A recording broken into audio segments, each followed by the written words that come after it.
Hi everyone, welcome back to Geek Yorker. I am Utpal Raj and in this video I will show you how to use ChatGPT as a complete image editing tool. So ChatGPT is no longer just an image generator, and with the latest update you can generate images and also edit a specific part of image. Apart from that, it also gives you more clear text and you can also customize layouts. So to use it as complete image editing tool, first open ChatGPT.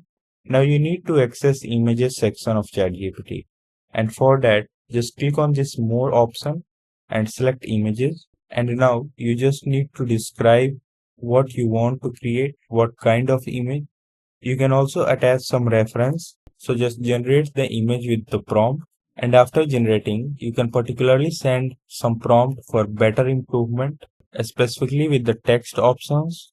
Apart from that, you can also click on this edit option, and now you just want to edit some a specific part of the image. So if you are not satisfied with some part of the image, then just click on this select option. Now select the part you want to change and then just describe the edits. So after describing, click on this upward arrow icon, and now ChatGPT will follow the exact instructions and only change the selected part. So with the new ChatGPT image tool, you can now edit a specific part. The text are more clear and you can also change aspect ratio. And with all these three, you can use ChatGPT as a better editing tool. So for now, you already know how you can edit a specific part, and you already seen how text are improved on ChatGPT generated images.